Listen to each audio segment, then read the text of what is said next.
Good evening, please, and welcome to XTV's news broadcast for Tuesday, November 5, 2024.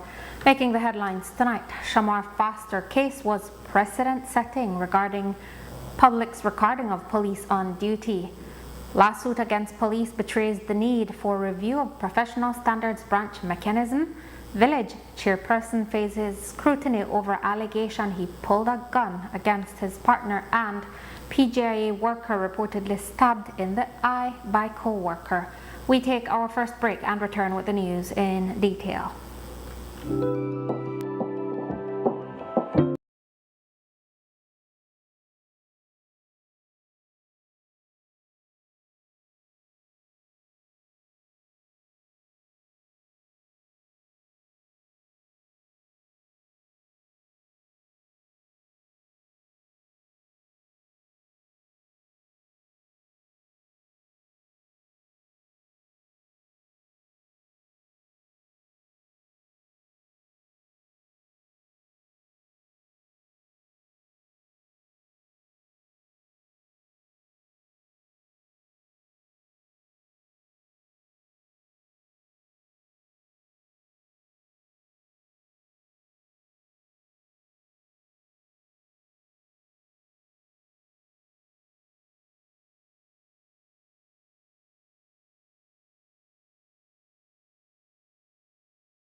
We're ready. Welcome back. With your news, I am Marisol Amaya. The court ruling on the Shamar Foster case was precedent-setting for an important reason. It explicitly states that to record a police officer engaging the public while on duty is a constitutional right of every citizen that falls under freedom of expression and protection of the law. His attorney, Leslie Mendez, spoke on this today. As you may recall, the current Commissioner of Police has declared on several occasions that the public can record police on duty. It's precedent setting, at least in the Caribbean. It's the first case that we would have where a court is specifically acknowledging and recognizing the right to record and also giving some insight as to why that is important. Again, the court says that obviously the police has the power to search, the police have the power to even use force, but the police doesn't have the right really to evade public scrutiny or an appraisal of their work. And that is the function of being able to record police officers in the conduct of their duties. And this is the first time that we've seen a Caribbean court then specifically recognize that and confirm that it is contained as a constitutional right. What we usually expect, or I think that the assumption is that when a court recognizes that a particular act a particular act is contained within a constitutional right, what is assumed is that the public authorities will then operationalize that and ensure that that is placed on policy, that there's some sensitization across the board for police officers to know that that is in fact a right and that you're not allowed to ask anybody to stop recording. That's the assumption. But for instance, you say that, well, this has been acknowledged by the department, by the minister even, I believe, that you have the right to record. But when something happens, as we have seen many times now, we've seen videos in the news where there is an explicit request by a police officer saying, stop record, you need to stop record me. And there's no follow-up to that. So in theory, we do have affirmative statements from the public authorities, from the commissioner, from the minister, accepting that this is in fact the right, and yes, you have the right to record, but then there's no follow-up. There's no operationalizing that and ensuring that police officers in fact respect that. Mendez went so far as to declare that it is dangerous for the High Command of the Police Department to state that the public can record police on duty without operationalizing it. You place citizens at risk when you tell them, yes, you have the right to record, yes, you have the right to record, but you don't follow up with any reprimand or any sanctions against police officers that then become annoyed or violent when you actually exercise this right. So I do think that while we welcome, I think all of us would welcome positive statements and affirmative statements from the commissioner, from the minister saying, yes, you have the right to record. In fact, I think it places people at risk when you don't follow up when you don't follow up with actual policy, and more than that, disciplinary actions when that right is not respected. In other news, there are reports that the partner of a chairperson from a village in southern Belize has filed a report alleging he pulled his licensed firearm on her, pulled the trigger, but the gun jammed. Reports are that the incident unfolded sometime last night in front of their two children. Police have not yet provided a report on the incident. However, we understand that there was a delay as the woman is said to have gone to another station to report it and was redirected to the village where the incident occurred.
We apologize for that interruption due to technical difficulties.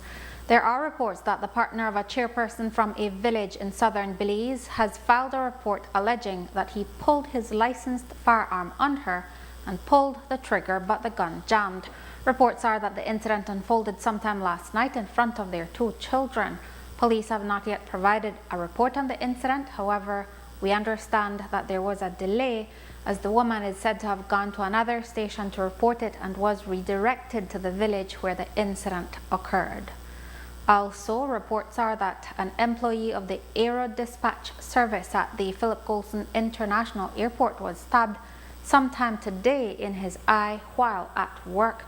Allegedly, the man was stabbed by a co-worker after the two got into an argument.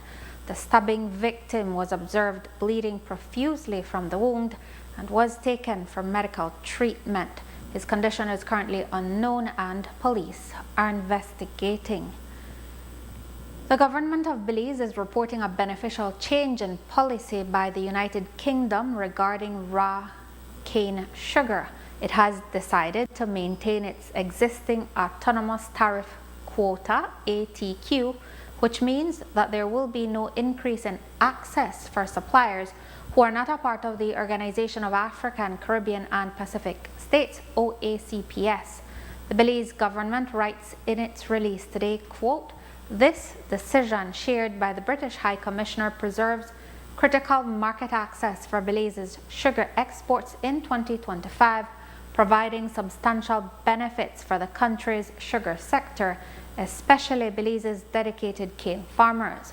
The UK will continue to allow 260,000 tons of raw cane sugar to enter its market at a 0% tariff rate, and Belize's sugar exports will retain duty-free, quota-free access under the CARIFORUM UK Economic Partnership Agreement, EPA.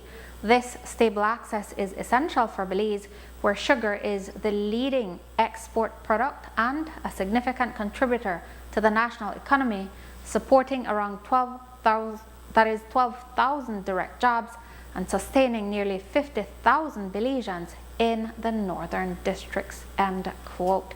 After the break, Agriculture Minister calls for livestock producers to go into overdrive to prevent screwworm disease. Stay with us. As motorcycle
Welcome back. The news continues.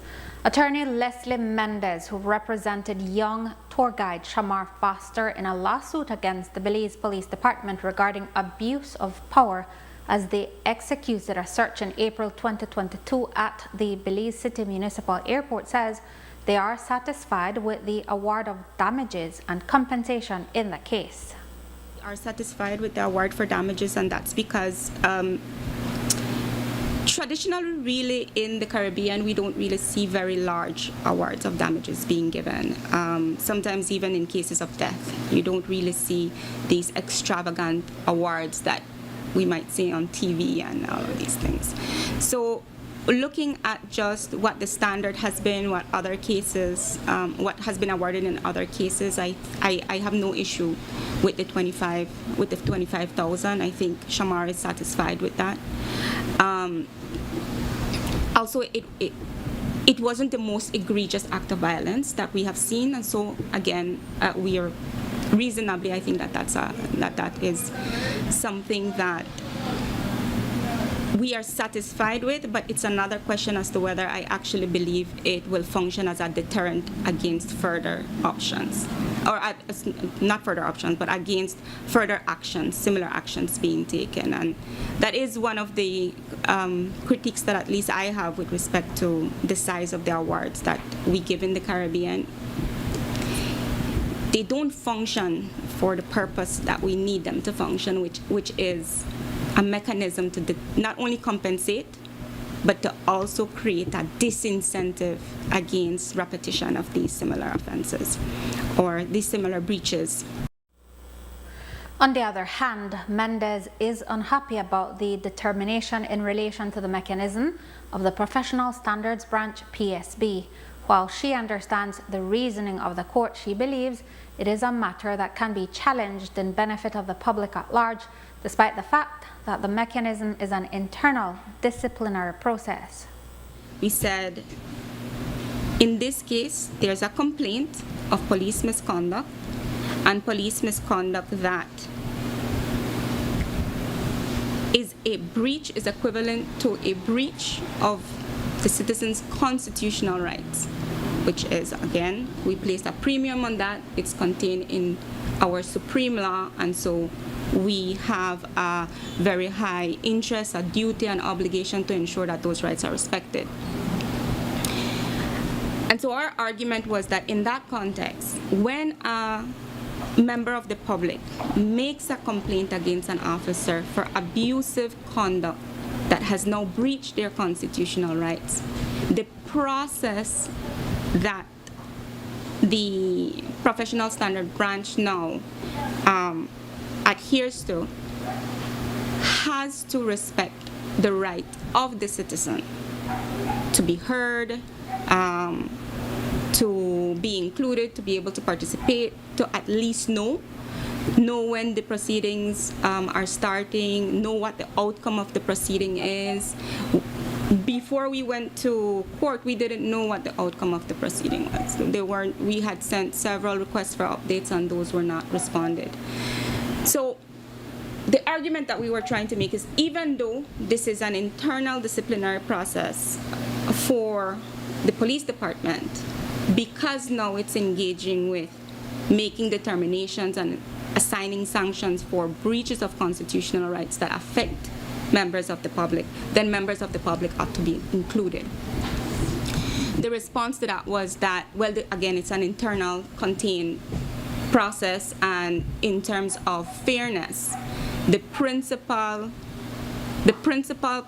person that might be affected by this process is the officer that is now facing disciplinary proceedings, and so the obligation of fairness is inures to him. And the court agreed. The court agreed with that argument. Mendez believes that a PSB process that also provides accountability to the aggrieved party will deliver justice for both sides. I must say we were disappointed, simply because the reality of it is that whenever instances of police brutality, sometimes that ends even in death, the call on the victim is make your complaint to the professional standard branch. And what that means, or the message that that sends, is that this is a mechanism that exists for you as well, right? This is a mechanism that we have there to address concerns, to address this very serious issue that we have with respect to police non-compliance or police misconduct. And so come to the professional standard branch, because that is where your concern will be addressed, and that is where you will be included. But now in this case, we effectively see that that's not really what functionally, or what the department, and I guess to some extent the ministry, views this process to be. This is not necessarily a process for citizens or members or general members of the public. This is a process for the department to be able to manage its police officers and ensure that the rules are being followed, whether it's about their own internal processes or whether it's about the obligations that they have to the public. But nonetheless, it's an interest for the department itself and the police officer. And so members of the public in practice do not really have an interest here. And so their voices or their rights or whatever won't be prioritized. They're not prioritized here. I think that, like I said, we were disappointed to not have a more wide scope of what fairness requires, these types of complaint mechanism to encompass. We were disappointed. We are considering our options to see if it's something that we should appeal, whether it's something that we are still under consideration, and only that aspect. The main reason why the court did not grant the remedies being sought regarding the PSB is that the aggrieved citizen can seek redress in court. Here is Mendez's position on that point. As the court said, the mechanism that you have for the breach of your rights are the courts, right? And in fact, that's what you've done, that's what you've done, and now you're here, and the court will give you that redress mechanism for you to be able to get some remedies, and that's understandable, right? I think that that's understandable. I think that we appreciate that absolutely the courts are there for us to go and vindicate any of our rights, constitutional or very broadly your legal rights. But when we're talking about the interaction between police and the public at large, there's a heightened need for us to have an accessible, a cost-effective, an easy mechanism that the ordinary citizen can go and launch their complaint, because we all benefit from a robust oversight of police, the exercise of police power. And so if we will leave it only to the courts, what that means is that that oversight mechanism will now be directly impacted by the resources that ordinary citizens have to actually seek redress from the court. And as we know, it's not cheap to take a case to the court. There's also other implications, right? Whether it is potential reprisals, whether anybody actually has fears of going to court. There's a lot of things that are relevant and in fact act as a disincentive to resorting to court action. And so personally, I do believe that in this area specifically, the court action is not enough if we actually want to foster accountability and transparency within the police department. Because we benefit, not only the individual benefits, but society at large benefits by having an easy mechanism to which you can go and make a complaint and not have to be burdened by the idea that I don't have the funds, I can't get a lawyer, I can't pay court fees. And in fact, The studies clearly show that it's the more vulnerable members of society that have less access to financial resources that in fact find themselves in a higher rate of interaction with police. Notably, the case against Corporal Linda Chun, who was accused of the aggravating behavior, was dismissed and the other officer was ordered to pay a menial fine. Corporal Linda Chun retired, and the complaint against her was withdrawn because the suggestion was that Shamar didn't attend the proceedings. But the ways in which notice was given on the proceedings was actually very informal and very confusing. And the court did agree that the process of the professional standard branch is not the best and in fact leaves a lot to be desired. But on that strict point of law, the court said, well, we don't believe that at this point the member of the public is the one that has this right to fairness in this process. And then Officer Martinez, he was sanctioned with, I believe, $175. That was the fine that was imposed at the end. And that's it. That was it. As we reported last week, the Ministry of Agriculture is taking a proactive approach to address the threat of the New World screwworm that has now reached Isabel, Guatemala, some 40 miles from southern Belize. Minister of Agriculture Jose Mai himself was an eradication technician for the screwworm some 3 decades ago. He noted that because Belize was successful in its efforts back then, livestock producers in country today hardly know anything of the infestation which occurs when the NWS fly burrows into the flesh of living mammals and begins feeding on their tissue. At a training session last Friday, Mai affirmed that cattle ranchers need to treat every single wound on their cattle at this time. And so I'm telling them that they are the infantry on the ground, that they must help us to combat this problem. Whichever case comes up, they have to report the one. They have to cure now all the wounds on the animals. Every animal has to be treated. It has been 30 years now that we don't care to treat wounds on animals because we don't have screwworms. So the animal goes into the corral, they get scratched, you brand them, they come out bleeding, they get hurt in the corral. And we never treat wounds. The calves born, and we don't see them till 3 days after, some of us, right? But we cannot afford to do that now. Every animal has to be treated as though there is screwworms in the country. Treat all wounds. If there are no wounds, there are no open wounds, bleeding wounds, there cannot be flies laying eggs. And so this is very important for the farmers. They have to treat the wounds of every single animal. What the minister says will work in our favor is that we do not import cattle for consumption. Fortunately, in all of Central America, we are the only country that does not import cattle. The only cattle that would be imported would be probably breeding animals, bulls from Guatemala, which is very rare. I haven't seen much importation permits come to my desk for that. Most of the cattle we import is from Guatemala, from Tizimin, from Yucatan, from Ishmaquil ongoing fair right now. So very little cattle is imported from Guatemala. No, all of Central America is totally the opposite to Belize.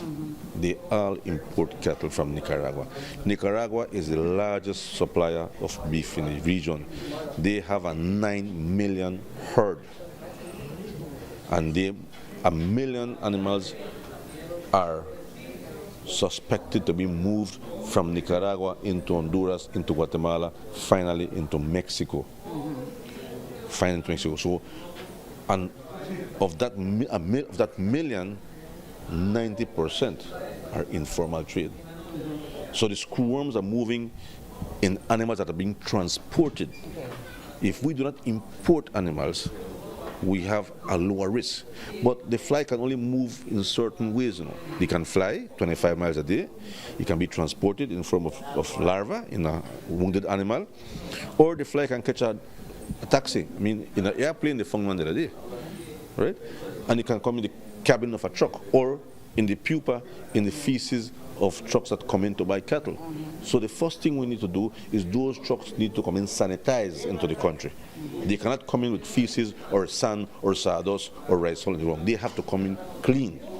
And then we will spray those trucks. We will treat those trucks inside and outside so that there's no risk of bringing in a pupa or an adult fly.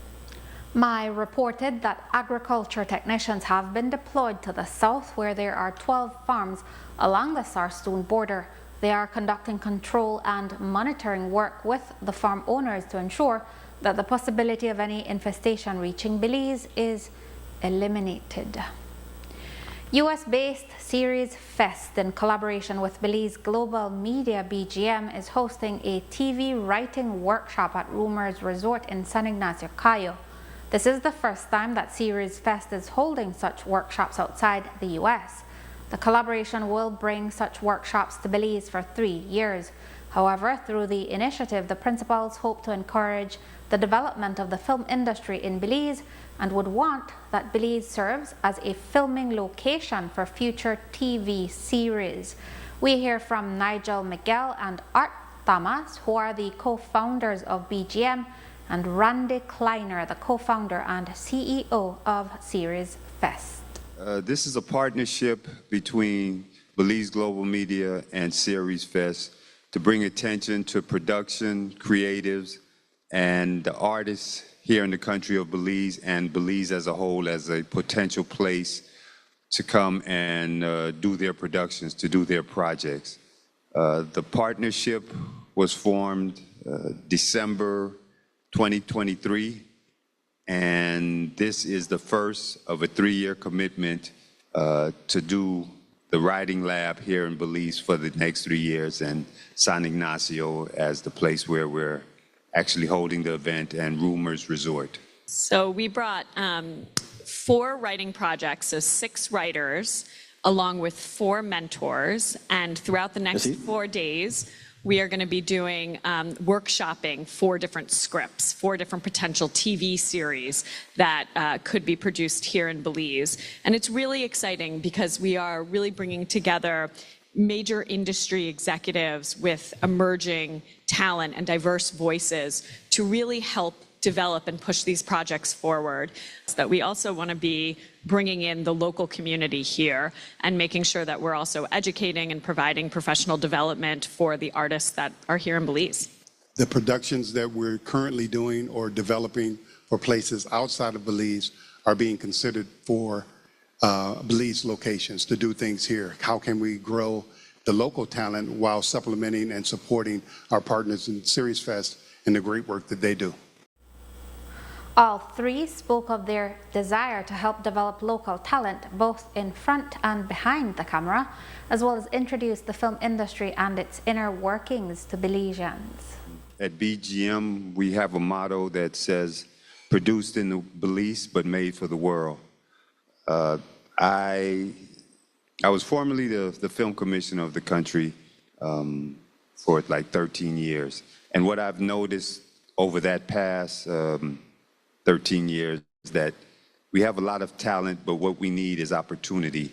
In some cases, in front of the camera and as well as behind, because I always tell the people here associated with the industry, you can work a lot longer behind the camera as opposed to in front. So I know everybody wants to be in front because that's where the glamour is, but you can actually make a real good living behind the camera.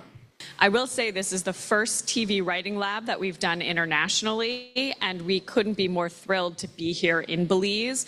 We really, I think one of the reasons that this partnership really came together, I was very inspired by both Nigel and Art's passion and commitment to bring TV and to bring television and film production here and to cultivate the community here.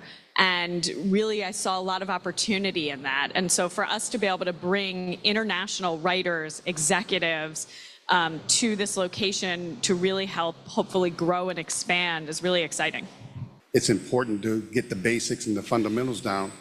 And then from there, you can use those skill sets to tell compelling stories, new voices and things like that that you don't normally see. So we're excited to support Series Fest in providing a new opportunity maybe for them to see that there is some talent that we can all, support and bring new content to viewers. In other police news, a teenager from San Pedro and Burgess Key has reported that a man harassed her on the street and exposed himself to her in a threatening manner. The teenager reportedly cursed at the man and was able to distance herself from the man, whom she says she could identify, as he has been routinely reported for exposing himself to women, including tourists and girls. Residents have complained that police have not done enough to deal with this matter. Police are investigating the incident. After the break, Belize could get a film school in the coming years, and Miss Belize's tiling at Miss Universe is turning heads. Stay tuned.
toward developing a film industry in the country and to help introduce Belizeans to the business as well.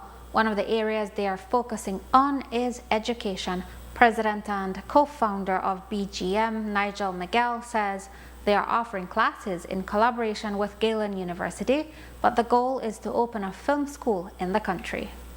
Well, from the standpoint of Belize Global Media, we are getting into the educational component this year. Starting September of 2025, we will be offering classes with the hopes of eventually establishing a film school in the country. So we've done a couple of those courses with Galen University. We will expand on that, but it is our intent to have a fully fledged, up and running film school in the next few years here. But we will start offering classes in September for those that are interested, basic level classes and, you know, probably some business about the business of film. The Miss Universe competition is weeks long, and each day the delegates need to stand out from the 128 others. Many use their daily outfits to do so. Miss Universe Belize Halima Hoy has been getting attention for her looks. National Director for Miss Universe Belize Destiny Arnold said her sister Dynasty McDowell has put together most of Halima's outfits. Belizean designer Cesar Funes has also assisted. However, Arnold said it was her mother who picked out the jacket for Halima's popular arrival look. Yes, she's actually being styled by my sister, Dynasty McDowell. And a fun fact is that my sister also styled me when I was at Miss Universe. So she has definitely been able to really apply her talent and show Belize what she's capable of. And we're so excited to bring that breath of fresh air to Belize as well. And, you know, everything that we do, we collaborate with people. So even Cesar Funes has graciously helped us with some looks as well. And the departure, well, technically the arrival outfit was actually picked out by my mom, the coat that Halima wore. And it's so funny because my mom has the worst style sense. We definitely dress her all of the time. So we keep on giving her kudos for seeing that jacket and sharing it with us. And then, you know, my sister put it together, put the filing touches, let her know how to wear her hair, makeup, and so on. So everything is collaborative. We're having so much fun. It's a lot of hard work, a lot of sleepless nights, but we are definitely bringing Halima's personality alive in her looks. She's a very sophisticated woman. She is classy, yet still sexy, and giving you that old Hollywood glam as well, and with touches of her Belizean flair in everything that she's wearing. So I'm really excited for you all to continue to see her looks. In other news, Placencia is hosting CARICOM high-level officials responsible for matters relating to national statistics. The meeting was to be hosted by Grenada, but that island country is still recovering from effects of the hurricane season. The goal of the gathering is to enhance the regional statistical infrastructure and reinforce the importance of statistics in policy making when it comes to the economy, the environment, and social initiatives. Prime Minister of Belize, Honorable John Briceño, reiterated the importance of data. Data is widely recognized as one of the most valuable resources available to our countries. This is reflected in the ever-increasing demands for new data, produced more quickly, made more widely available, and with sufficient details as to allow for greater disaggregation and more meaningful analysis. This is an objectively positive development as it signals a clear shift towards evidence-based planning, decision-making, and response to imminent challenges our world faces. And yet, for small countries like ours, it has placed an incredible amount of pressure on our already under-resourced national statistical offices and national statistical systems. Now, I may regret for saying this when the budget time comes, because Ms. Castillo is already telling me they're understaffed.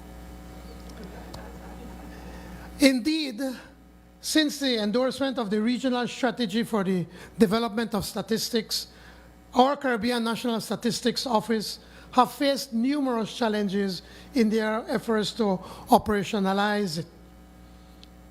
These were even further exacerbated in the wake of the COVID-19 outbreak, when national statistical systems were required to provide data to support government's response in almost real time. You all had to work with significantly reduced budgets, and hundreds or even thousands of lives depended on the accuracy of the data your office produced. The keynote address was delivered by the Minister for Economic Development of Grenada, Lennox Andrews, who explained that the regional collaboration towards statistics was born at such a gathering a few years ago. It must be noted that the CARICOM Regional Strategy for the Development of Statistics was born out of the recommendation for a regional approach to statistics development, which came from this very forum in the past. It was indeed a defining moment in our statistical journey when the Conference of Heads of Government of CARICOM in 2018, at their 39th regular meeting, unanimously endorsed this strategy, beckoning great hope within the entire CARICOM statistics community. The CARICOM Regional Strategy for the Development of Statistics is designed to strengthen and improve the availability of statistics for evidence-based decision-making. This is so vitally important for improved development outcomes, especially in the context of small island developing states. It is therefore an important moment, not only for statisticians to reflect on our progress, but for us leaders to commit to the implementation of this strategy. PM Briceño also praised the work of the Statistical Institute of Belize, SIB, and the various new types of statistics they have started to collect. In court news, 28-year-old Michael Bowen, who in August was found guilty of 2 counts of rape and 1 count of sexual assault of a 12-year-old, will serve 20 years less days on remand. Bowen stood trial for 2 counts of rape of a child and 2 counts of sexual assault and was found guilty on 3 of those 4 counts. The incidents reportedly occurred on 2 different occasions in December 2021. On a lighter note, Belize Coast Guard Lieutenant Commander Jasmine Bellini has graduated with top honors, attaining a Master of Science degree in Maritime Affairs from World Maritime University in Malmö, Sweden. She was recognized as the top academic student for her cohort in the Maritime Education and Training specialization. Bellini was awarded the Chancellor's Award, which was presented by the Secretary General of the International Maritime Organization. She was additionally honored with the Calmer Award for Role Models. Bellini, who was the Vice President of the Student Government, showcased her discipline, exceptional leadership skills, and her dedication to being an outstanding representative of the Belize Coast Guard while attaining her degree. And the security forces in Belize will see their armories refurbished with the assistance of Mines Advisory Group, MAG. The latter is an international humanitarian organization and will assist Belize in implementing a physical security and stockpile management project. The project is being done in collaboration with CARICOM Impacts. At this time, contractors are being invited to bid for the contract. And with that, we've come to the end of our newscast. The repeat can be viewed on this station later tonight at 9 and again tomorrow at midday. Join me again tomorrow for another news broadcast. I am Marisol Amaya. Have a safe and enjoyable evening.